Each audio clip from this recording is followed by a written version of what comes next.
Hello everyone, welcome back to Magnet Brains. मैं हूं स्वाति, आपकी इंग्लिश एजुकेटर। और मैग्नेट ब्रेन्स के इस प्लेटफॉर्म पे आपको पता है कि किंडरगार्टन से लेके क्लास 12 तक सारे सब्जेक्ट्स जो कंटेंट है आपको वो मिलता है for free. Best of the teachers जो है इसे क्यूरेट करते हैं। नॉट ओनली दिस बट अगर एकेडमिकली देखा जाए तो आपको जो कॉम्पिटिटिव एग्जाम्स होते हैं उसकी भी तैयारी यहाँ कराई जाती है। Olympiad, NET, NTSC, NEET, JEE and all.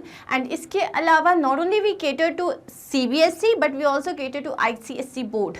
तो उसके भी काफ़ी सारे बुक्स ऐसे हैं जो हम कवर कर चुके हैं। End of course you know this कि अब मैग्नेट ब्रेन्स जो है वो सिर्फ इंग्लिश में आपके साथ नहीं खड़ा हुआ है, वो हिंदी मीडियम वाले स्टूडेंट्स के साथ भी एकदम स्ट्रांगली खड़ा हुआ है, so that they do not have to go here और देयर फॉर कंटेंट। उनको कहीं भी परेशान नहीं होना पड़े। Now on this beautiful note, I'm going to start with class 6 Engaging English, जो हमारी लिटरेचर की बुक है, उसका 12th unit. The name of the chapter is I am Malala. Malala is not a like unknown or strange name for us. हम में से हर कोई जो है इस नाम को सुन चुका है, इस नाम को जानता है। ये एक बच्ची की ये एक बच्ची का नाम है जिसके ऊपर गन शॉट हुआ था। और क्यों हुआ था? Just because she had one desire that every person, every child should get education, specially the girl child. और जितने भी उस वक्त जो तालिबानीज थे जो इस चीज़ के अगेंस्ट थे, तो just to shut her voice down उन्होंने इस पर अटैक किया था। And still did she give up? No, she did not give up. She was standing strong and tall. Why? Because उसके पास एक गोल था, उसके पास डिटर्मिनेशन था, and she did not give up, neither her parents. तो ये एक स्टोरी जो हम पढ़ने वाले हैं ये बहुत ही ज़्यादा इंस्पायरिंग है, आपको मोटिवेट करेगी। किस लिए?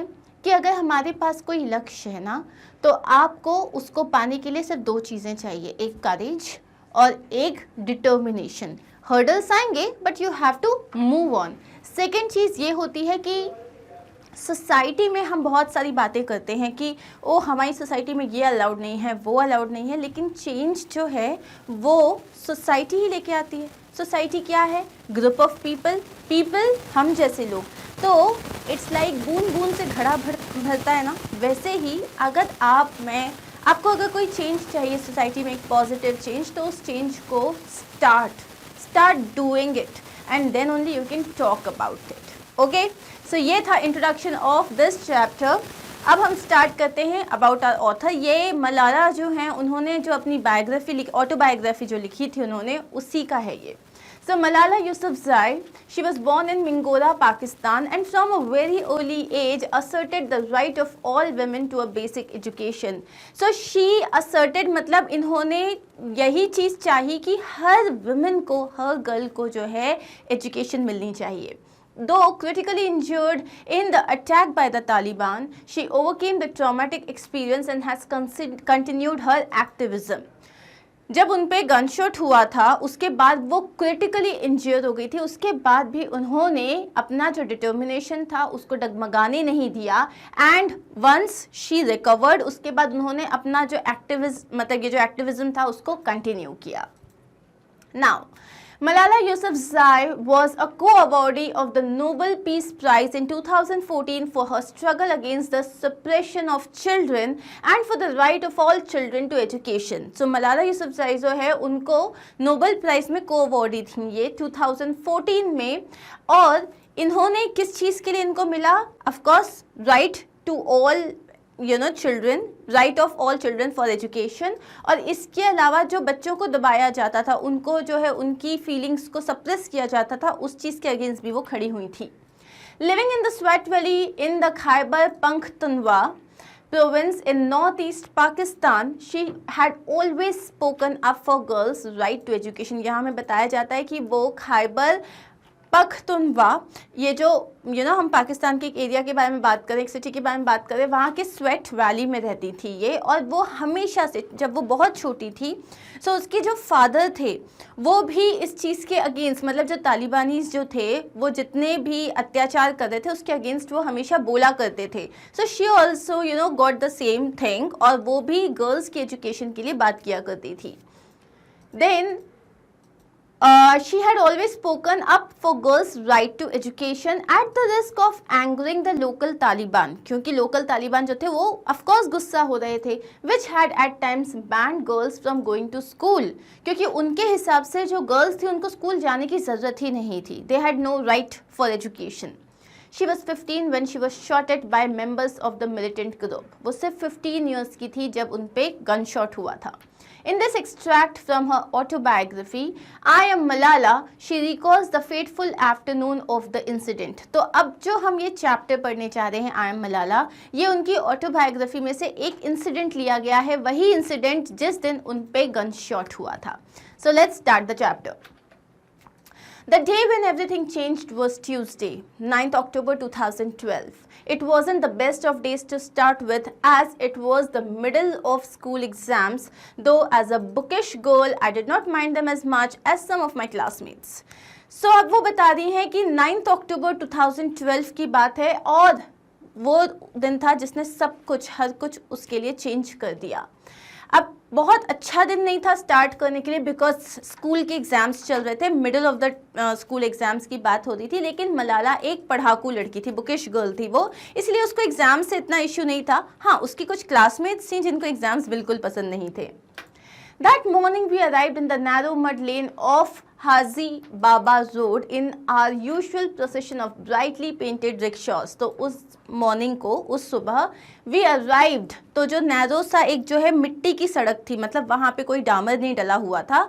सो एक बहुत ही नैरो से सकरी सी मिट्टी की सड़क थी जो कि हाजी बाबा रोड की तरफ जाती थी. तो वहाँ पे सारे जो usual procession of brightly painted rickshaws थे, मतलब जो एकदम एक साथ बहुत सारे ऑटोज खड़े होते हैं ना, तो वैसे बहुत सारे खड़े हुए थे जो कि डीजल के जो फ्यूम्स थे वो मतलब बाहर छोड़ रहे थे. Each one crammed with 5 or 6 girls, और सब में 5 से 6 लड़कियां बैठी हुई थी. Since the time of the Taliban, अब ये सब कौन थे? ये सारी स्कूल गर्ल्स थी. Since the time of the Taliban, our school has had no sign, and the ornamental brass door in a white wall across from the woodcutter's yard gives no hint of what lies beyond. अब जब से तालिबान का कहर जो है बहुत ज़्यादा strong हो गया था, तो इन्होंने क्या किया, स्कूल ने अपना नाम जो था वो हटा दिया था वहाँ से. प्लस इनका एक ही साइन था, मतलब कहीं से पता नहीं चलता था कि ये एक स्कूल है. एक ऑर्नामेंटल ब्रास डोर था, मतलब ब्रास का एक जो था एक बहुत बड़ा सा डोर था, और उसके मतलब अक्रॉस अ वाइट वॉल, एक वाइट वॉल थी, उसके बीच में एक ब्रास डोर था, और उसमें कहीं से पता नहीं चलता था कि ये शायद कोई स्कूल है. बिल्कुल इसमें पता नहीं चलता था. For us girls, that doorway was like a magical entrance to our own special world. जो स्कूल्स होते हैं जहाँ पे भी आपको फ्रीडम मिलती है वो आपको मैजिकल वर्ल्ड ही तो लगता है. और यहाँ पे ये जो गर्ल्स थी इनको पढ़ाया जाता था something which was not okay by the Talibanese. हर कोई जिस चीज़ के लिए मना करता है, यहाँ पे ये उनके लिए एक मैजिकल एंट्रेंस था. As we skipped through, we cast off our headscarves like winds puffing away clouds to make way for the sun, then ran hurriedly up the steps. अब वो यहाँ क्या बता रही है? As we skipped through, जैसे ही हम उतरे रिक्शा से, we cast off our headscarves like winds puffing away clouds to make way for the sun. तो हमने जो हमारा पूरा जो उन्होंने पहना हुआ था हेडस्कार्फ्स वगैरह वो हमने हटाया. ऐसा लग रहा था जैसे कि पूरे बादल हैं, और बादल में जब ज़ोर से हवा चलती तो कैसे बादल छट जाते हैं ताकि सूरज दिख पाए, वैसा ही लग रहा था. Then ran hurriedly up the steps, फिर हम लोग सीढ़ियों से भागते हुए ऊपर की तरफ गए. At the top of the steps was an open courtyard with doors to all the classrooms. और ऊपर जो था एक बहुत बड़ा सा ओपन कोर्टयार्ड था और वहाँ पे सारी क्लासेस के डोर्स थे. We dumped our backpacks in our rooms and gathered for morning assembly under the sky, our backs to the mountains as we stood to attention. तो हमने अपनी अपनी क्लासेस में अपने बैग्स रखे और हम बाहर आ गए मॉर्निंग असेंबली में.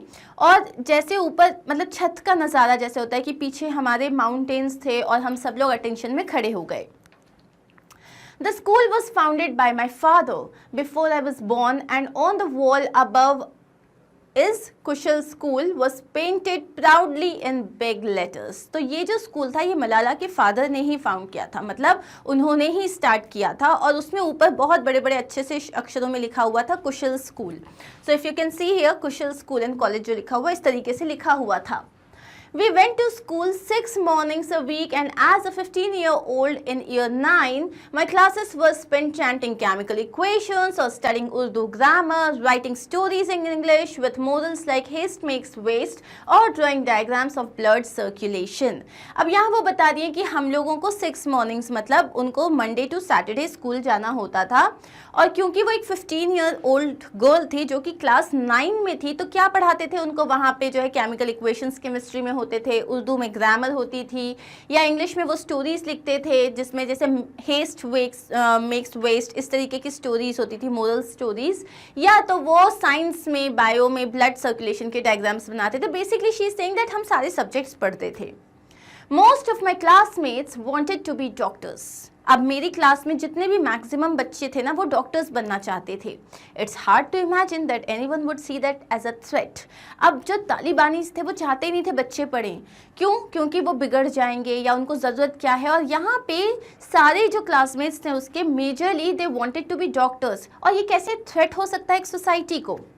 Yet outside the door to the school lay not only the noise and craziness of Mingora, the main city of sweat, but also those like the Taliban who think girls should not go to school.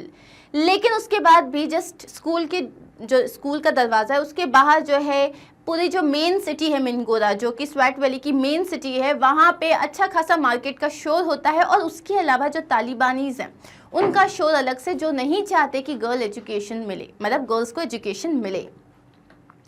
That morning had begun like any other though a little later than usual. उस दिन भी जो है वो जो सुबह थी जिस दिन उस पर हमला हुआ था वो सुबह भी हर सुबह की तरह थी, बस थोड़ी लेट स्टार्ट हुई. It was exam time, so school started at 9 instead of 8. अब एग्जाम्स में होता है ना स्कूल का टाइम चेंज हो जाता है. सो यहाँ पे स्कूल जो है जो यूजुअली 8 o'clock स्टार्ट होता था वो 9 o'clock स्टार्ट हो रहा था. It was good for me as I don't like getting up and can sleep through the crowds of the cocks and the prayer calls of the muezzin. So अब वो यहाँ कह रही है कि मेरे लिए तो बहुत अच्छी बात थी क्योंकि मुझे सोना बहुत अच्छा लगता था. मतलब आप जो है कितने भी कौवे जो हैं वो काँव काँव कर रहे हो या फिर जो है अजान हो रही हो, जो प्रेयर कॉल्स होते हैं जो मस्जिद से आते हैं, मतलब यहाँ जो लिखा हुआ है म्यूजिन मतलब an official at a mosque who calls people to attend the prayer services. तो वहाँ पे जैसे अनाउंसमेंट होता है कि अब प्रेयर स्टार्ट होने वाली है, तो वो सबके बीच में भी वो अच्छे से सो सकती थी, इतने शोर के बीच में भी. First my father would try to rouse me. तो पहले मेरे जो फादर थे वो ट्राई करते थे मुझे उठाने का. टाइम टू गेट अप जानमन ही वुड से. तो उसके जो फादर थे वो उससे जानमन बुलाया करते थे, मतलब बिलवेड. तो वो बोलते थे चलो चलो उठने का टाइम हो गया. इसका मतलब होता है जानमन को पर्शियन लैंग्वेज में इसका मतलब होता है soulmate. And he always called me that at the start of the day. और हमेशा दिन की शुरुआत में मुझे सोलमेट मतलब जानमन ही बुलाया करते थे. A few more minutes, आबा प्लीज. तो वो कहती थी जैसे ही वो उठाते थे बोलते थे बस थोड़ी देर और सोने दो आबा. I would beg then burrow deeper under my quilt. मैं ऐसे रिक्वेस्ट करती थी और फिर अपनी रजाई के या जो भी मैंने ओढ़ा हुआ है उसके और अंदर जाके सो जाती थी. Then my mother would come. Pisho, she would call. This means cat and is her name for me. फिर मेरी माँ आती थी और मुझे बोलती थी चलो पीशो. पीशो का मतलब होता है कैट और वो मुझे यही बुलाया करती थी.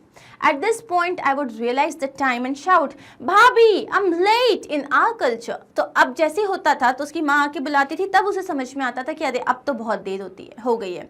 तो वो बोलती थी भाभी I'm late. अब इन our culture every man is your brother and every woman is your sister. अब वो बता रही है कि हमारे कल्चर में, मुस्लिम कल्चर में, हर लड़का आपका भाई है और हर लड़की आपकी बहन है. That's how we think of each other. हम इसी तरीके से एक दूसरे के बारे में सोचते हैं. When my father first brought his wife to school. अब जब मेरे जो फादर थे जब वो पहली बार मतलब शादी करके अपनी जो वाइफ को स्कूल लेके गए थे, all the teachers referred to her as my brother's wife. So सारे टीचर्स ने उनको मेरे मतलब अपने जैसे उनको भाई मानते थे तो भाई की बीवी को भाभी कहते हैं. So सारी टीचर्स उनको भाभी बुलाने लग गए. That's how it stayed from there on. तो क्या हुआ, हर कोई उसके बाद उन्हें भाभी ही बोलने लगा. And we all call her भाभी now. हम सब भी अब उन्हें भाभी ही बोलते हैं. I slept in the long room at the front of the house. अब वो बता रही हैं कि वो अपना मैक्सिमम टाइम कहाँ स्पेंड करती थी, कहाँ, जहाँ वो रहती थी। तो उनके जो घर के बाहर जो ड्राइंग रूम होता है, लॉन्ग रूम मतलब ड्राइंग रूम, वो वहाँ पे सोया करती थी। And the only furniture was a bed and a cabinet. और वहाँ पे सिर्फ 2 फर्नीचर थे, एक कैबिनेट था जिसमें अपनी बुक्स और अपने कपड़े रखा करती थी, और एक बेड था। I had bought those with some of the money I had been given as an award for campaigning for peace in our valley and the right for girls to go to school. और ये जो दोनों चीज़ें थी, bed और cabinet, ये मैंने कैसे खरीदा था? तो मैं कैंपेनिंग कर रही थी। कैंपेनिंग मतलब क्या होता है? पार्टिसिपेटिंग इन और leading a series of activities including public speaking to achieve a social और पॉलिटिकल गोल। मतलब जब आप क्या है, एक्टिविटीज़, बहुत सारी एक्टिविटीज़ कर रहे हो, स्कूल्स जा रहे हो या नुक्कड़ पे जा रहे हो और लोगों को बता रहे हो कि गर्ल्स के लिए एजुकेशन कितनी इंपॉर्टेंट है, इसे कैंपेनिंग करना कहते हैं। तो उस कैंपेनिंग के लिए उन्हें एक अवार्ड मिला था, और उस अवार्ड में जो पैसे मिले थे उसके थ्रू उन्होंने वो कैबिनेट और बेड खरीदा था। On some shelves were all the gold colored plastic cups and trophies. अब वो जो कैबिनेट था उसके कुछ शेल्फ्स में से पूरी जगह सिर्फ गोल्ड कलर्ड जो है कप्स और ट्रॉफीज थी। I had one for coming first in my class, क्योंकि वो बहुत ही ज़्यादा स्कॉलर थी, तो जब भी वो फर्स्ट आती थी उसके लिए उनको जो ट्रॉफीज मिलती थी, कप्स मिलते थे, वो रखे हुए थे। Only twice had I not come first, सिर्फ 2 बार मैं क्लास में फर्स्ट नहीं आई थी। Both times when I was beaten by my class rival Malka-e Noor. वो दोनों टाइम कब? जब मुझे मलकाए नूर, जो मेरी क्लास में मेरी सबसे बड़ी दुश्मन है, उससे मेरी पिटाई हुई थी। I was determined it would not happen again. और मैंने सोच लिया था अब ये कभी नहीं होगा। The school was not far from my home and I used to walk. But since the start of last year, I had been going with other girls in a rickshaw and coming home by bus. So school मेरे घर से ज़्यादा दूर नहीं था. It was only like 5 minutes. लेकिन अभी पिछले साल के स्टार्ट से ही मैं बाकी सारी लड़कियों के साथ जो है रिक्शा में जाने लग गई थी और घर वापस मैं बस में आया करती थी। It was a journey of just 5 minutes along the stinking stream. तो पास में एक मतलब नाला हुआ करता था, तो वहाँ से बस 5 मिनट का रास्ता था। Past the giant billboard. तो जैसे ऐसा है कि उसका घर है, वहाँ पे उसका नाला है, वहाँ पे एक बिलबोर्ड मतलब बहुत बड़ा सा बोर्ड है, किसका? Doctor Humayun hair transplant institute, ये लिखा हुआ था उस पर। I liked the bus because I did not get as sweaty as when I walked and I could chat with my friends and gossip with Usman Ali the driver. अब वो यहाँ बता रही हैं कि मुझे बस में जब मैं रिटर्न आती थी तब मुझे बड़ा मज़ा आता था। उसका रीज़न क्या था कि जब मैं वापस आती थी बस में तो जैसे चलते हैं तो बहुत ज़्यादा पसीना आ जाता है, तो उनको वो पसीना नहीं आता था। Plus at the same time she could chat with her friends, वो अपने फ्रेंड्स के साथ जो है गप्पे मारते हुए आती थी। And also they would talk with Usman Ali. Usman Ali कौन थे? जो कि उनके बस के ड्राइवर थे, और वो लोग सब उन्हें भाईजान कहते थे, या भाईजान का मतलब भाई। He made us all laugh with his crazy stories. और जो उस्मान भाई थे वो हमेशा उस्मान अली इनको बहुत अच्छी क्रेजी स्टोरीज बताया करते थे, जिससे इन सब खूब हंसते थे। I had started taking the bus because my mother was scared of me walking on my own. अब मैं बस से क्यों आने लग गई थी? क्योंकि मेरी जो मदर थी वो मेरे लिए बहुत ज़्यादा डर रही थी कि मैं अकेली आऊँगी तो शायद कभी मुझ पे हमला हो जाएगा। We had been getting threats all year. Some were in the newspapers and some were notes or messages passed on by people.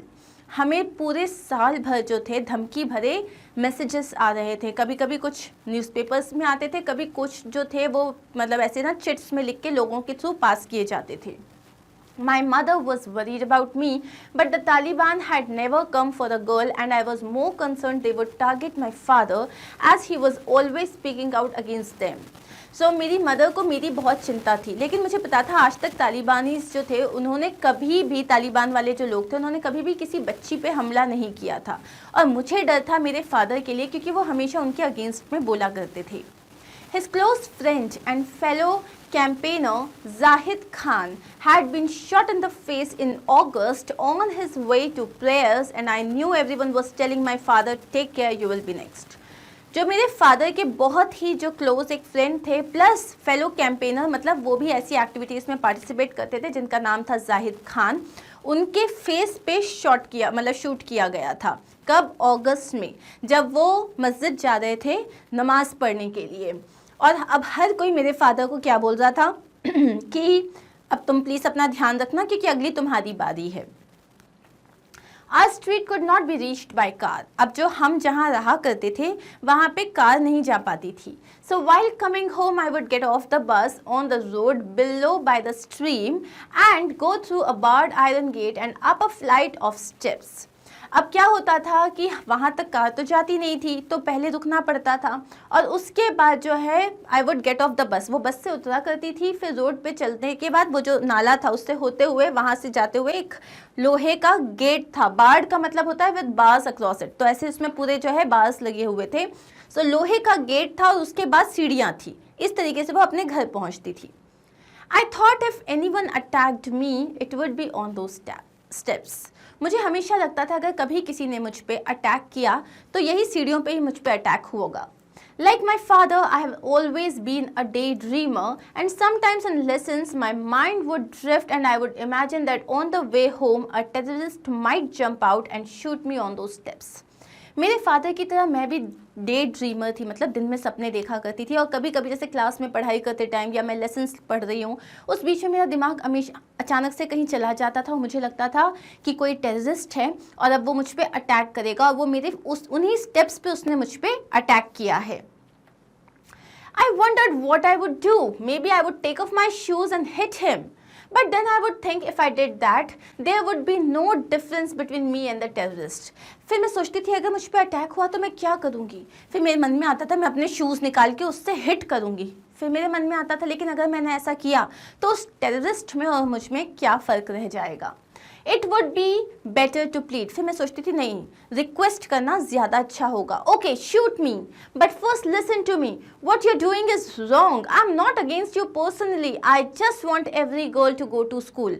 तो वो इमेजिन करती थी कि अगर ऐसा कभी उसके साथ कुछ होगा तो वो क्या करेगी, वो उसको रिक्वेस्ट करेगी ठीक है तुम्हें मुझे शूट करना है कर दो, लेकिन मैं बस इतना बताना चाहती हूँ कि मैं तुम्हारे अगेंस्ट नहीं हूँ, मुझे तुमसे पर्सनली कोई दुश्मनी नहीं है, मैं बस इतना चाहती हूँ कि हर लड़की को एजुकेशन मिले. I was not scared, but I had started making sure the gate was locked at night and asking God what happens when you die. अब मुझे डर नहीं था, लेकिन उसके बाद भी अब मैं ख्याल रखती थी कि जो गेट है वो लोहे का गेट वो हमेशा बंद रहे और मैं भगवान से पूछा करती थी कि मरने के बाद क्या होता है.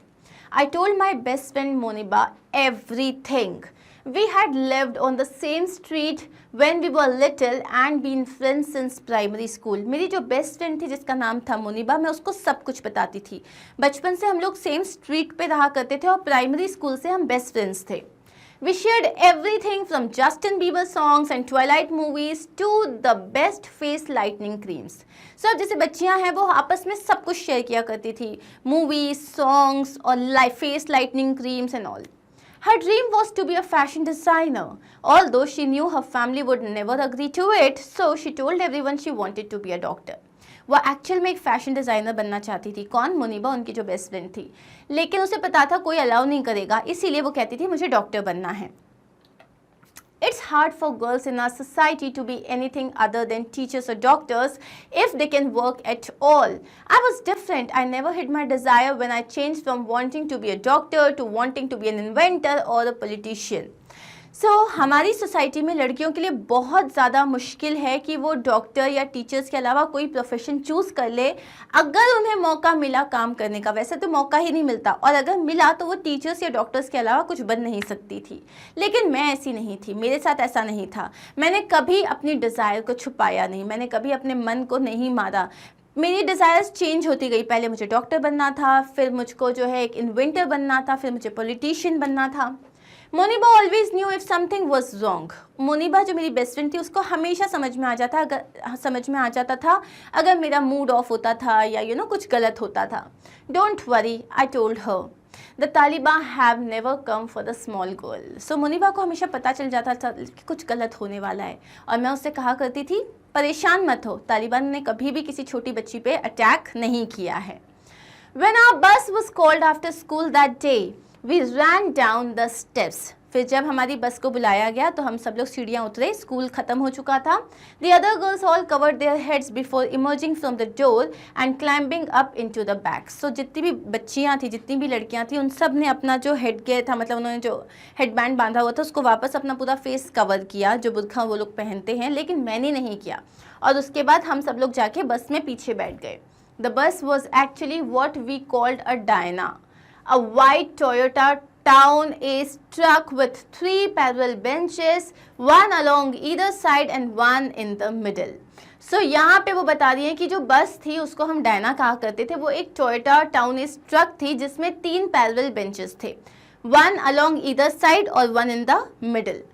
I was crammed with 20 girls and 3 teachers. I was crammed मतलब जब है ना एक छोटा सा बस होता है उसमें ज़्यादा जगह नहीं होती तो कैसे अपन ठुस ठुस के बैठते हैं, तो उसी को कहते हैं crammed, कि उसमें 20 गर्ल्स थी और 3 टीचर्स थी. I was sitting on the left between Muniba and a girl from the year below called Shazia Ramzan, holding our exam folders to our chest and our school bags under our feet. तो मैं कहाँ पे बैठी हुई थी? मैं मुनीबा और एक और लड़की थी, उसका नाम था शाजिया रमज़ान, इन दोनों के बीच में बैठी हुई थी और हम सब ने अपने जो राइटिंग बोर्ड्स होते हैं उनको अपने ऐसे चेस्ट से लगाया हुआ था और हम लोग बैठे हुए थे. After that it was all a bit hazy. उसके बाद क्या हुआ कुछ अच्छे से याद नहीं है. I remember that inside the Dyna it was hot and sticky. उस व्हीकल के अंदर जो है बहुत ज़्यादा गर्मी थी, चिपचिपाहट हो रही थी. The cooler days were late in coming and only the far away mountains of the Hindu Kush had a frosting of snow. ठंड के दिन अभी बहुत दूर थे, बस दूर से दिखाई देता था जो हिंदू कुश के जो माउंटेन्स है उस पर जो है स्नो जो फ्रॉस्टिंग होती थी बस वही दिखाई देती थी, लेकिन अभी बहुत ज़्यादा गर्मी और उमस थी. The back where we sat had no windows, just thick plastic sheeting at the sides which flapped and was too yellowed and dusty to see through. जहाँ हम बैठा करते थे वहाँ कोई विंडोज़ नहीं थे और जो खिड़कियाँ जैसी थी उस पर पूरी प्लास्टिक की शीट लगी थी जो कि बहुत पुराना होने के कारण एकदम येल्लोपन छा गया था, उससे आप बाहर का देख नहीं सकते थे.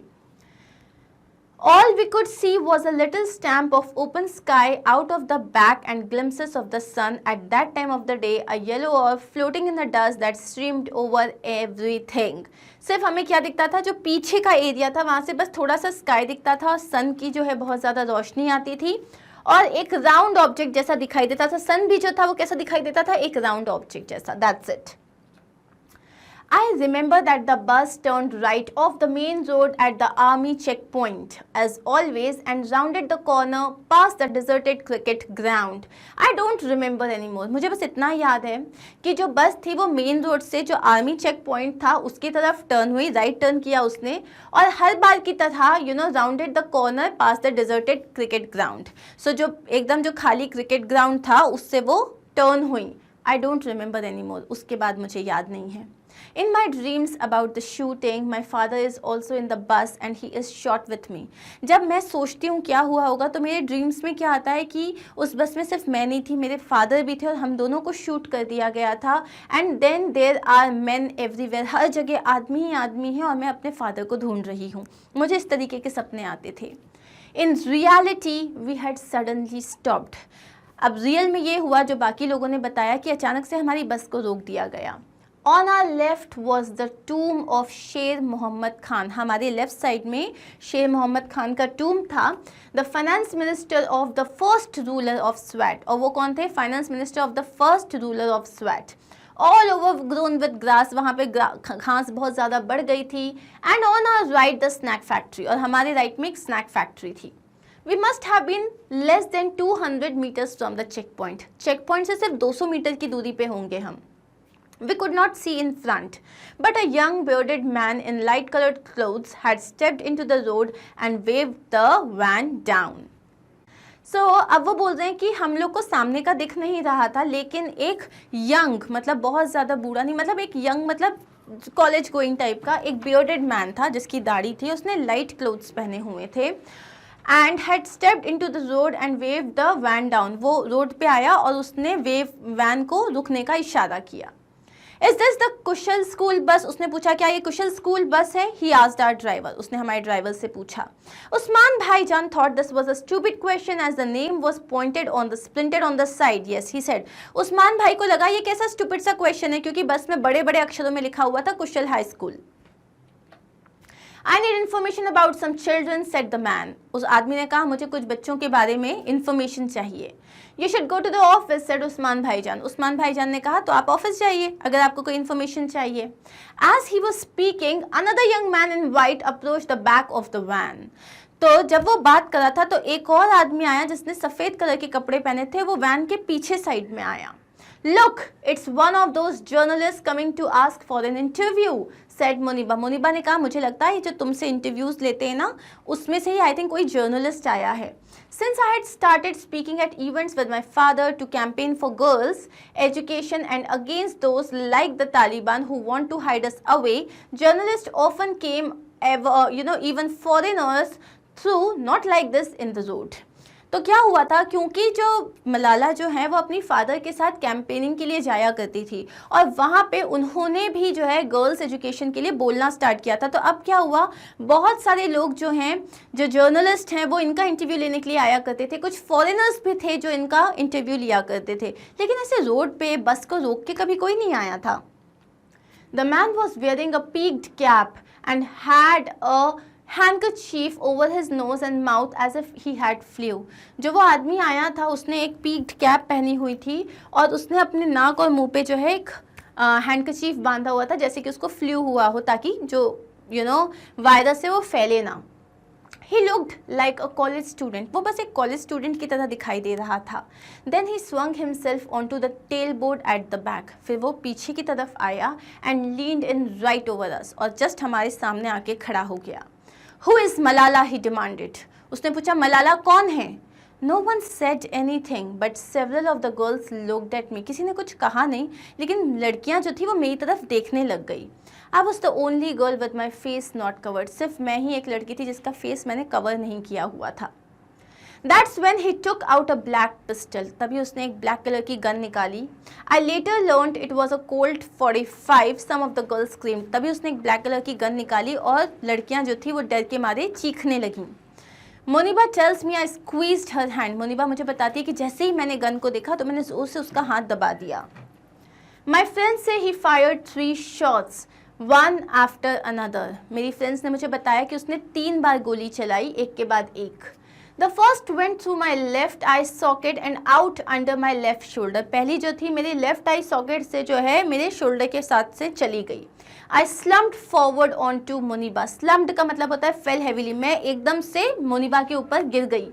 Blood coming from my left ear। मेरे पूरे लेफ्ट ईयर से जो है खून आने लग गया था। So the other 2 bullets hit the girls next to me। क्योंकि मैं पहली बुलेट में ही गिर गई तो जो बाकी की जो 2 बुलेट्स थी वो मेरे पास बैठी हुई लड़कियों को लग गई। 1 bullet went to शाजिया's left hand। एक बुलेट जो थी वो शाजिया के लेफ्ट हैंड से होते हुए गई। The third went through her left shoulder and into the upper right arm of कायनात रियाज। और जो थर्ड थी वो उसके लेफ्ट शोल्डर से ऊपर होते हुए कायनात रियाज के अपर राइट आर्म पे जाके लग गई। My friends later told me the gunman's hand was shaking as he fired। बाद में मेरी फ्रेंड्स ने मुझे बताया कि वो जो गनमैन था वो एक कॉलेज स्टूडेंट था, उसको बोला होगा ये काम करने के लिए, उसके हाथ कांप रहे थे जब वो गोली चला रहा था। By the time we got to the hospital, my long hair and Moniba's lap were full of blood।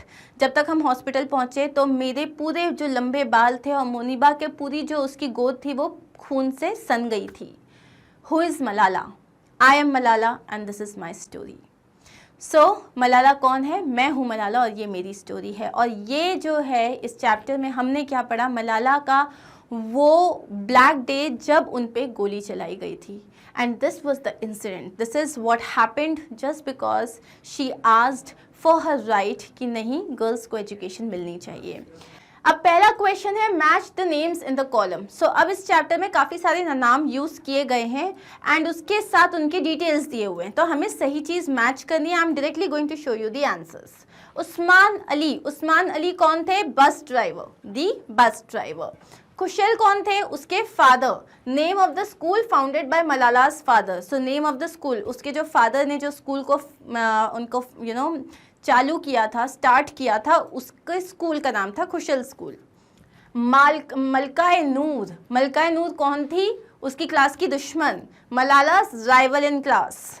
Zahid Khan कौन थे? उसके फादर के एक बहुत क्लोज फ्रेंड और फेलो कैंपेनर भी थे। So fathers, Malala's fathers close friend. जानिमन किसको कहते थे? वो मलाला को, और उसका मतलब क्या होता था? सोलमेट। मुनीबा कौन थी? उसकी बेस्ट फ्रेंड थी, Malala's best friend. And last है शेर मोहम्मद खान। शेर मोहम्मद खान कौन थे? Finance minister of the first ruler of Swat, जिसके टूम के सामने गाड़ी रुकी थी उनकी। So finance minister of the first ruler of Swat. Clear? अब आते हैं हम पहले क्वेश्चन पे। On which street was Malala school located? Describe the road between the school and Malala's house. So Malala का जो स्कूल था वो कौन सी स्ट्रीट पे लोकेटेड था और उसके स्कूल और उसके घर के बीच की जो रोड है उसको डिस्क्राइब करना है। Malala school was located on a muddy lane of Haji Baba road. तो आपको ये बहुत अच्छे से याद होना चाहिए कि कहाँ पे था?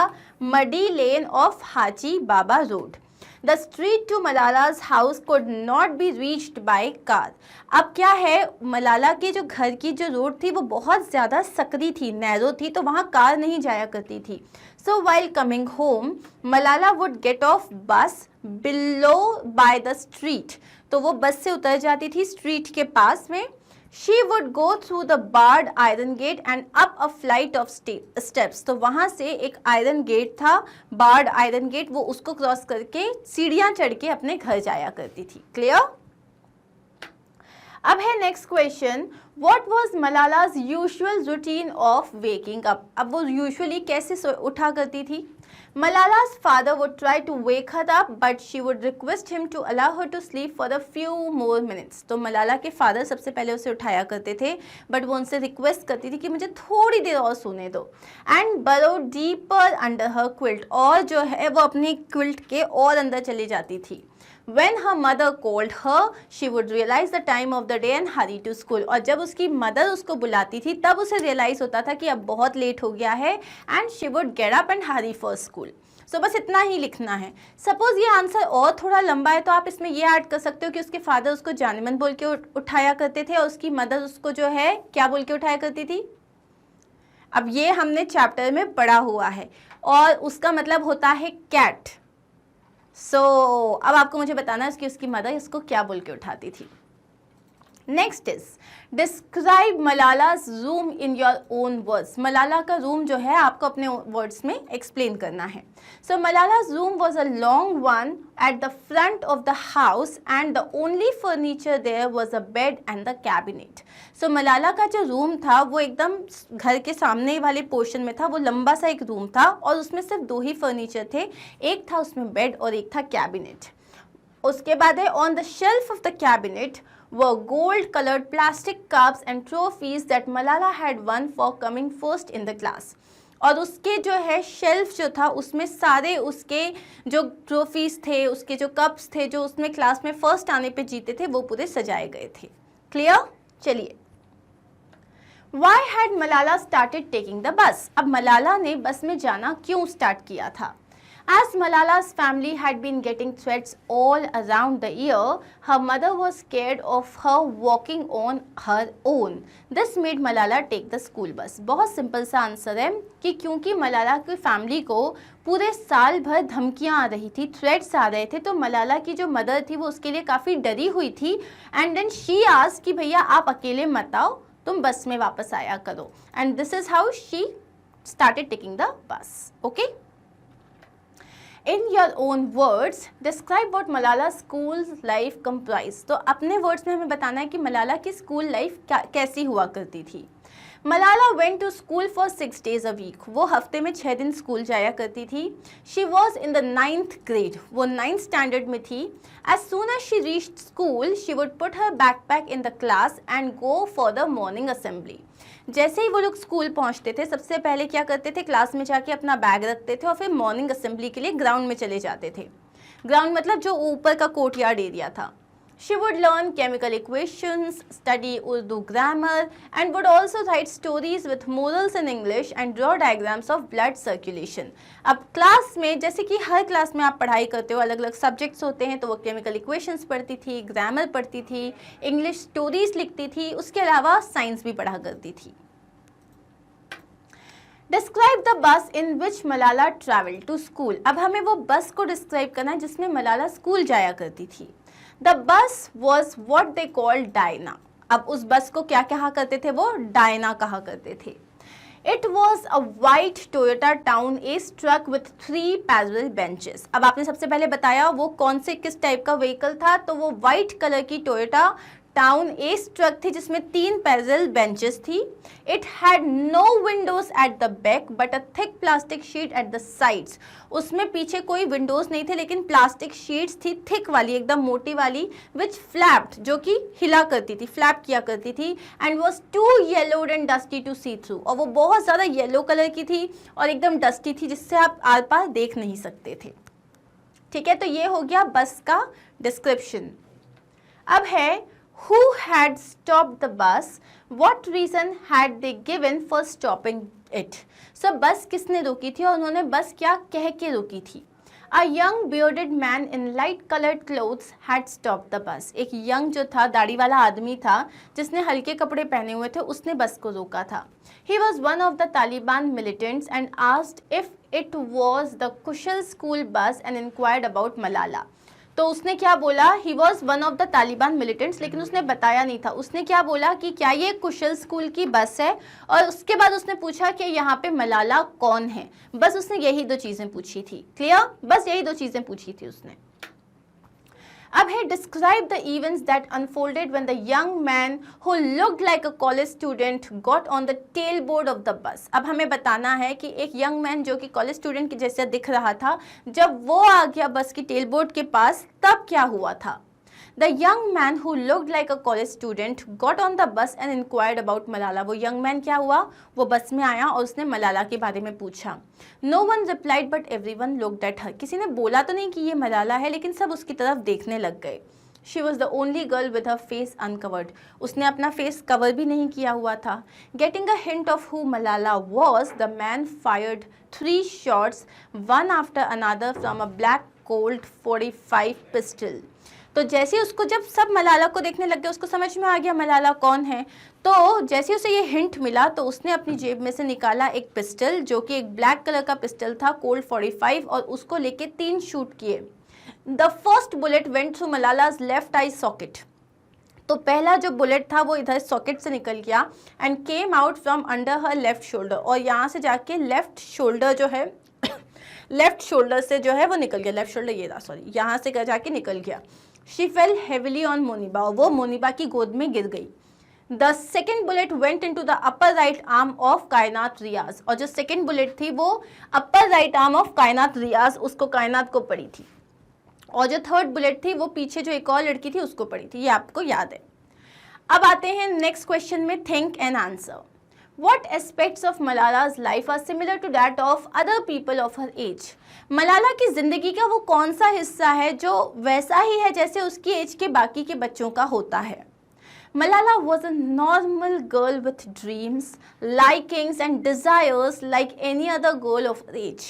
मलाला जो थी वो एकदम नॉर्मल लड़की थी, उसके भी ड्रीम्स, उसकी पसंद नापसंद, उसकी चाहत वैसी ही थी जैसे उसकी एज की दूसरी बच्चियों की होती थी।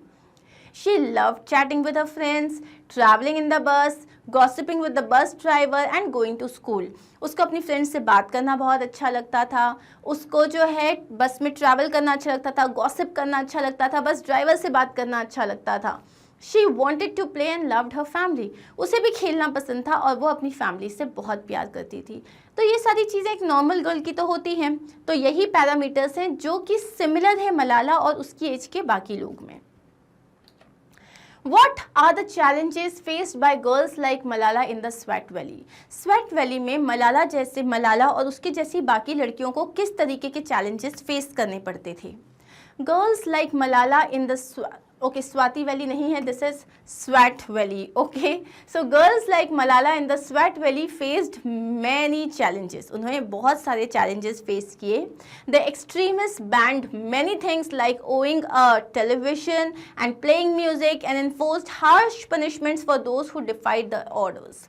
तो जितने भी एक्सट्रीमिस्ट थे, मतलब ये जितने भी टेररिस्ट लोग थे, वो क्या करते थे, वो मना करते थे कि इनके पास कोई टेलीविज़न नहीं होना चाहिए, इनको म्यूज़िक सुनना अलाउड नहीं था, और अगर उन्हें ऐसा करते हुए देखा गया तो उनको बहुत ही खतरनाक पनिशमेंट दिए जाते थे जस्ट बिकॉज उन्होंने म्यूज़िक सुना या टीवी देखा। They even said that girls could no longer go to school, उन्होंने ये भी कहा कि गर्ल्स जो है पढ़ाई नहीं कर सकती। They use to threaten such girls and their families with life threats, तो वो जो है ऐसे लोगों को और उनकी फैमिली को जान की धमकी दिया करते थे कि आपकी जान ले ली जाएगी, आपको मार दिया जाएगा, ऐसा करा करते थे। सिर्फ क्यों? क्योंकि गर्ल्स को ना म्यूजिक सुनना अलाउड था, ना टीवी देखना अलाउड था, ना स्कूल जाना अलाउड था। मतलब उनके लिए गर्ल्स जो थी वो एनिमल्स की तरह थी, जिनको सिर्फ आप जिनसे काम कराया जा सकता है, उनको एक साइड में कोने में रखा जाता है। नेक्स्ट है, what are the qualities that make Malala special, Malala में वो कौन सी क्वालिटीज है जो उसको स्पेशल बनाती है। The various qualities that make Malala special are courage, उसमें बहुत हिम्मत थी, bravery, determination, leadership and compassion. Okay, so ये वो क्वालिटीज हैं जो मलाला को बाकी लोगों से अलग बनाती है, उसको स्पेशल बनाती है।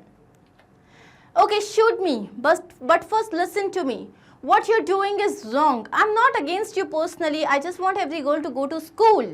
What do these lines tell us about Malala? Malala की सोच से हमें क्या पता चलता है उसके बारे में? These lines tell her approach towards life and her will to create a positive change in the society. ये जो लाइन से ही हमें बताती है कि वो उसका क्या नज़रिया था ज़िंदगी की तरफ, और वो एक पॉजिटिव चेंज क्रिएट करना चाहती थी सोसाइटी में। She believed in doing good for humanity. वो लोगों के लिए कुछ अच्छा करना चाहती थी। This also tells her about how courageous and brave she is. वो ये लाइन्स हमें ये भी बताती है कि वो कितनी ज़्यादा करेजियस और ब्रेव है। ओके, अब हम आते हैं वोकैबुलरी सेक्शन में। होमोनिम्स, होमोनिम्स क्या होते हैं? होमो का मतलब होता है सेम और निम्स का मतलब होता है नेम्स। होमोनिम्स का मतलब वो वर्ड्स होते हैं जिनका साउंड या जिनकी स्पेलिंग जो होती है वो सेम होती है। अब यहाँ पे निम्स लिखा हुआ है, एक होते हैं आपके पास होमोफोन्स और एक होते हैं होमोग्राफ्स। आपको ये मैं ऑलरेडी जो है ग्रामर सेक्शन में एक्सप्लेन कर चुकी हूँ। तो यहाँ बेसिकली जब मैं बोलती हूँ होमोग्राफ, होमोग्राफ का मतलब होता है, ग्राफ का मतलब होता है राइटिंग। सो वो वर्ड्स जिसकी स्पेलिंग सेम होती है, ग्राफ मतलब स्पेलिंग, हाँ, तो जिसकी स्पेलिंग सेम होती है लेकिन उसका उच्चारण, उसका जो प्रोनाउंसिएशन होता है वो अलग होता है, और उसका मतलब मीनिंग जो होता है वो भी अलग हो सकता है। ठीक है, प्रोनाउंसिएशन और मीनिंग। लेकिन उसके अलावा एक होते हैं होमोफोन्स। होमोफोन्स, फोन का मतलब होता है साउंड। वो वर्ड्स जिसकी स्पेलिंग जो है अलग हो सकती है, स्पेलिंग जो है अलग हो सकती है, मीनिंग भी अलग हो सकता है, लेकिन उसका जो प्रोनाउंसिएशन है, साउंड जो है वो सेम होता है, इन्हें होमोफोन्स कहते हैं। ये दोनों होते हैं टाइप ऑफ होमोनिम्स। होमोनिम्स क्या होते हैं? वो वर्ड जिनका प्रोनाउंसिएशन जो होता है वो that are pronounced and spelled in the same way but have different meanings. उनका प्रोनाउंसिएशन सेम होता है, कभी कभी उसकी स्पेलिंग भी सेम होती है, लेकिन उनका मीनिंग अलग होता है। अब जैसे मैंने आपको यहाँ पे बोला, I wish I had seen the look on his face when she got the news. और दूसरा है You must be brave enough to face all the challenges. यहाँ पे एक फेस यहाँ पे है, एक फेस यहाँ पे है। यहाँ फेस का मतलब है आपका ये वाला फेस, और यहाँ पे फेस ऑल चैलेंजेस का मतलब है किसी चैलेंज का सामना करना, उसको फेस करना मतलब उसका सामना करना। तो यहाँ पे दोनों वर्ड्स का साउंड सेम है, स्पेलिंग भी सेम है, लेकिन मीनिंग डिफरेंट है। इसको बोलते हैं हम होमोनिम्स। क्लियर? अब यहाँ पे आ जाते हैं हम। Make 2 sentences with each of these homonyms. Use the word in a different sense for each sentence. तो यहाँ स्टार्ट करते हैं। सबसे पहला है bear. bear का मतलब क्या होता है? एक होता है सहन करना, एक होता है endure करना। जैसे मैंने लिखा I cannot bear this heat. मैं इस गर्मी को सहन नहीं कर सकती। एक होता है भालू, bear. So there was a bear behind me. एक मेरे पीछे एक बहुत बड़ा सा भालू था। So ये हो गए पहला bear। अब है दूसरा tear. tear का मतलब होता है, एक होता है फाड़ देना, जैसे you tear a page, और एक होता है आंसू। A tear trickled down his cheek. उसके गाल पे एक आंसू गिरा। A dog can tear a rabbit apart. एक जो डॉग है वो एक रैबिट को पूरा फाड़ के रख सकता है। अब है थर्ड फायर। फायर का 2 मतलब होता है। एक तो है there is a huge fire in the building. यहाँ पे एक नाउन की तरह एक्ट कर रहा है कि बिल्डिंग में आग लग गई है। एक है दे फायर्ड द बॉयलर, मतलब यहाँ पे ये एक वर्ब की तरह एक्ट कर रहा है। फायर करना मतलब शूट करना। क्लियर? अब है वॉच। अब वॉच जो है 2 हो गई। एक तो hey watch your step. Watch your step मतलब संभाल के चलो, अपने कदम को देखते हुए चलो। और एक होता है वॉच, जो कि आप रिस्ट वॉच पहनते हो, ठीक है। So what is the time by your watch, what is the time by your watch, hey watch your step. तो ये भी हो गए होमोनिम्स। नेक्स्ट है पार्क। अब एक तो होता है वो पार्क जहाँ पे आप खेलने जाते हो, और एक पार्क होता है जैसे कि पार्क योर कार और पार्क योर सेल्फ, मतलब रोक के खड़ा कर देना, रोक देना। So park your car in the parking area only, parking area में ही अपनी कार को जाके रोकना, पार्क करना। और दूसरा है I wish to go for a run in the park, काश मैं एक रन के लिए पार्क में जा सकती। सो ये वाला पार्क का मतलब क्या है, जहाँ पे बच्चे खेलते हैं, और जो दूसरा वाला पार्क है उसका मतलब होता है रोकना। क्लियर। अब है नेक्स्ट लेफ्ट। लेफ्ट का मतलब होता है, अब दो लेफ्ट होते हैं, एक तो राइट या लेफ्ट डायरेक्शन, और एक होता है चला गया, लेफ्ट। जैसे कि he left with his mom, वो अपनी मॉम के साथ चला गया। Take a left and you will reach your destination. So अब एक लेफ्ट लो, यहाँ से लेफ्ट लो और अपनी डेस्टिनेशन पे आप पहुंच जाओगे। ओके। अब है शॉट। सो शॉट के क्या बोलते हैं, जैसे कि like I made a shot, और सब मेरे कैमरामैन ने बोला वाह ma'am that was a great shot, मतलब एक आपने बहुत ही अच्छा कोई एक पर्टिकुलर चीज शूट किया है। और दूसरा होता है he was shot in the head, मतलब शॉट, शूट का पास्ट टेंस। क्लियर। तो यहाँ पे होते हैं दो शूट, एक शूट होता है निकाली बंदूक टक टक और शूट कर दिया, और एक और शूट होता है शूट करना। दोनों में बहुत डिफरेंस है। क्लियर। अब हम आते हैं यहाँ पे सेकेंड पार्ट में। Read the sentences. He spoke in great anger, मतलब उसने बहुत गुस्से में बात करी। ही स्पोक एंग्रीली, उसने बहुत गुस्से में बात की। अब यहाँ पे और यहाँ पे दोनों में डिफरेंस क्या है, ये फ्रेज जो है ग्रेट एंगर, उसकी जगह पे हमने एक एडवर्ब यूज़ किया एंग्रीली। एडवर्ब मतलब क्या होता है, आपको इन ग्रेट एंगर की जगह आपने बस एंग्रीली यूज़ कर लिया, ठीक है, तो हमने उसकी जगह एक एडवर्ब यूज़ किया है। अब अपन को यहाँ पे क्या करना है, हर जगह ये जो फ्रेजेस दिए इनकी जगह हमें एडवर्ब यूज़ करना है। The footballer scored a goal with great skill, बहुत ग्रेट स्किल के साथ, मतलब skilfully. He read the entire letter without hurrying, जल्दीबाजी उसने नहीं करी, उसने मतलब आराम से किया। जल्दीबाजी नहीं करी मतलब आराम से किया, इसका मतलब लेजरली, आराम से।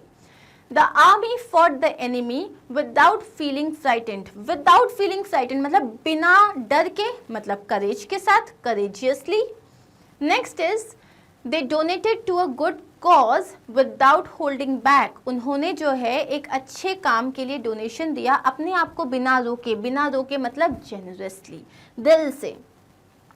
The tiger growled making a loud noise, तो टाइगर ने ग्राउल किया मतलब दहाड़ा। मेकिंग अ लाउड नॉइस मतलब लाउडली, सिंपल या noisily. He examined the signature showing signs of doubt, उसने एकदम जो है एक सिग्नेचर को ध्यान से देखा, उसके अंदर डाउट चल रहा था, डाउटफुली, easily, ठीक है, easily is also an adverb। तो ये हो गए सारे adverbs। नेक्स्ट है हमारे पास prepositions। प्रीपोजिशंस हमें पता है जो चीज़ आपके नाउन को और आपके जो मतलब सब्जेक्ट और ऑब्जेक्ट के साथ जो है वो आपको रिलेशनशिप बताती है, जैसे बिफोर अ नाउन और प्रोनाउन, और उसको बाकी के जो वर्ड्स होते हैं सेंटेंस में जितने बाकी के वर्ड्स हैं उसके साथ उसकी पोजीशन बताती है, उसको हम बोलते हैं preposition. I slept in the long room at the front of a house, मैं लॉन्ग रूम में सोया, फ्रंट गेट के पास में, और at the front of our house, हमारे हाउस के। तो ये सारे वर्ड्स आपके प्रीपोजिशन है। Similarly the school was not far from my house and I use to walk. He made us all laugh with his crazy stories. ये सारे आपके क्या हैं, प्रीपोजिशंस है। प्रीपोजिशंस भी मैं आपको अपने ग्रामर वीडियोस में बहुत अच्छे से एक्सप्लेन कर चुकी हूँ। अब यहाँ आपको एक पैराग्राफ दिया है जिसमें हमें प्रीपोजिशंस अंडरलाइन करने हैं। So you can do one thing, you can pause this video, you have your book in front of you, सारे एक बार खुद से ट्राई करना and then I will show you the answers. Okay, so just pause the video, now I am going to show you the answers. So आप resume कर सकते हो। Here are your answers. Our street could not be reached by car. So while coming home, I would get off the bus. Off मतलब किसी चीज़ से उतरना. And on the road below, by the stream and go through a barred iron gate and up a flight of steps. I thought if anyone attacked me, it would be on those steps.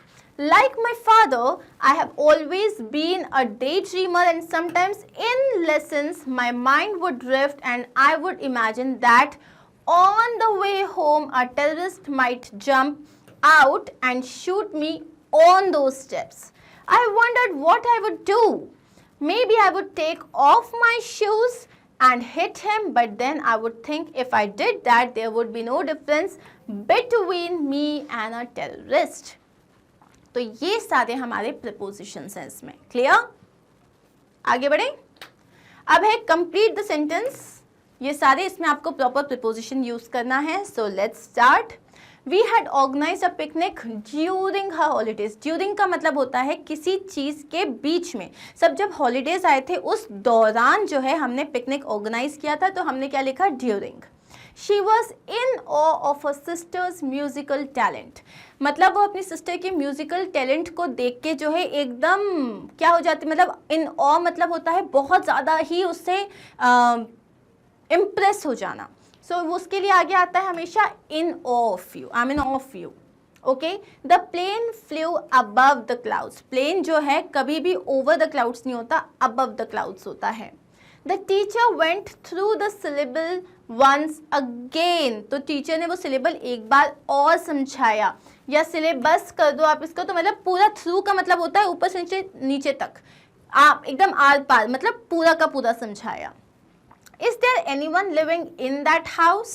क्या कोई उस घर में रहता है? In that house. The principal praised the student for his achievement. उसने उसके achievement के लिए उसको प्रेज किया. ओके. अब है इनअप्रोप्रिएट शिफ्ट इन टेंसेस. तो यहाँ पे इस टेंसेस में ना कहीं एक गड़बड़ है, आपको बस वो सही करना है. जैसे कि the doctor prescribes a medicine for the fever and asks the patient to come back after 3 days. अब यहाँ बात हो रही है कि डॉक्टर ने ऑलरेडी मेडिसिन दे दिया और उसको बोला 3 दिन बाद आना. ये पास्ट की बात हो रही है, तो यहाँ गड़बड़ है. प्रिस्क्राइब्स नहीं होगा. प्रिस्क्राइब्स मतलब हम सिंपल प्रेजेंट टेंस की बात कर रहे हैं. यहाँ होगा द डॉक्टर प्रिस्क्राइब्ड. उसने मेडिसिन प्रिस्क्राइब की फीवर के लिए और पेशेंट से कहा कि भैया 3 दिन बाद आना. Okay. Next is at the end of the day. दिन के अंत में the shopkeeper lock the door. Shopkeeper ने दरवाजा बंद किया एंड गोज होम. और घर जाता है. उसने दरवाजा बंद किया और घर जाता है? नहीं, उसने दरवाजा बंद किया और घर चला गया. सो यहाँ पे भी गोज नहीं आएगा, पास्ट फॉर्म लगाओगे. यहाँ पे क्या आ जाएगा? Went. Okay. The farmer felt tired after the days work. Farmer जो था वो बहुत थका हुआ फील कर रहा था पूरे दिन की मेहनत के बाद. So he decides to rest for a while. तो इसीलिए उसने डिसाइड किया कि वो रेस्ट करेगा. डिसाइड किया, यह सब हम पास्ट की बात कर रहे हैं, तो यहाँ पे डिसाइड्स नहीं आएगा, डिसाइडेड आएगा. We went to a famous restaurant for dinner yesterday. कल हम एक बहुत अच्छे रेस्टोरेंट में डिनर के लिए गए थे. And having pizza. और हम अभी पिज्ज़ा खा रहे हैं? नहीं. And had pizza. Had, HAD. Having मतलब हम बात कर रहे हैं प्रेजेंट टेंस की. नेक्स्ट, ये तो रहे आपके आंसर्स. ओके. नेक्स्ट है I missed my flight in the evening because I wake up late. मैंने अपनी फ्लाइट जो है वो मिस कर दी क्योंकि मैं सो के लेट उठता हूँ. नहीं, सो के लेट उठा था. सो ये वेक नहीं होगा, ये हो जाएगा woke. I woke up late. He would have cleared the exam has he worked hard for it. उसने एग्जाम क्लियर कर लिया होता अगर उसने ज़्यादा मेहनत की होती तो. अब यहाँ पे तुम पास्ट ऑफ पास्ट यूज़ कर रहे हो, मतलब तुम्हें पास्ट परफेक्ट यूज़ करना है, तो यहाँ पे हैज़ नहीं आएगा, यहाँ आएगा हैड. अगर उसने मेहनत की होती तो वो पास हो जाता. The teacher gave an important lecture and the students take notes. Teacher ने एक इम्पॉर्टेंट लेक्चर दिया था और स्टूडेंट्स ने नोट्स लिए थे. तो ये टेक नहीं होगा, क्या हो जाएगा? Took. I will go to the library tomorrow. मैं कल लाइब्रेरी जाऊंगा. And borrowed a few books. मैं कल लाइब्रेरी जाऊंगा और मैंने बुक्स बोरो की थी. नहीं, और मैं बोरो करूंगा, तो यहाँ पे पास्ट नहीं आएगा. And borrow a few books. मैं कल लाइब्रेरी जाऊंगा और कुछ बुक्स बोरो करूंगा. ये हो गए आपके आंसर्स. ओके. अब आते हैं स्पेल चेक पे. So look at the highlighted letters in each word. अब यहाँ पे देखो रेन, बेक, अवे, ने. यहाँ सब जगह एक लॉन्ग ए आ रहा है, रेन, बेक, तो ऐसे ही आपको लॉन्ग ए वाले कुछ वर्ड्स लिखने हैं।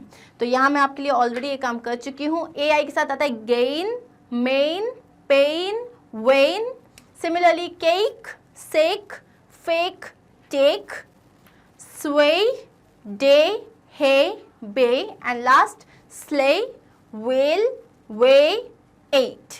Okay, तो ये सब आपके long A वाले words हैं. And here we are done with all the questions of this chapter. ये समझ में आया? अगर आया तो फटाक से इस वीडियो को एक लाइक कर दो and tell me in the comment box how was it. And now मैंने आपको बताया था ये सारे वीडियोस कहाँ मिलेंगे आपको, मैग्नेट ब्रेन्स की वेबसाइट पे। आपको लिखना है magnetbrains.com एड्रेस बार में, ये है हमारा होम पेज। यहाँ पे जाके आप क्या करोगे, देखो क्लासेस दिख रही हैं, क्लास 6 पे क्लिक करोगे, ये सारे सब्जेक्ट्स आ जाएंगे। फिर आप जाओगे एंगेजिंग इंग्लिश लिटरेचर पे क्लिक करोगे एंड देन जैसे यहाँ पे है ये इंग्लिश चैनल है, ये गुलमोहर है, हनीसकल, पैक्ड विद द सन, और उसके अलावा और भी नीचे जाओगे तो क्योंकि हमने बहुत सारी बुक्स कवर की हुई है, इसके नीचे आएगा एंगेजिंग इंग्लिश। फिर आप चैप्टर वाइज वीडियोस दिए हुए हैं, उस वीडियो को क्लिक करोगे, जो भी चैप्टर आपको पढ़ना है, and this is how your video will appear. That is it, easy ना? So this is how you have to find the videos. And जैसा कि मैं आपको बता चुकी हूँ कि मैग्नेट ब्रेन्स हिंदी चैनल भी अब आपके लिए है, तो जितने भी हिंदी मीडियम के स्टूडेंट्स हैं उन्हें बिल्कुल परेशान होने की ज़रूरत नहीं है। हिंदी में अब आपके पास सब कुछ अवेलेबल रहेगा, पूरा content. So just do not wait, subscribe करो, अपने फ्रेंड्स को भी बताओ ताकि सबका भला हो सके। Okay, thank you so much once again. Do not forget to like, share and subscribe. Take care of yourself. Bye bye.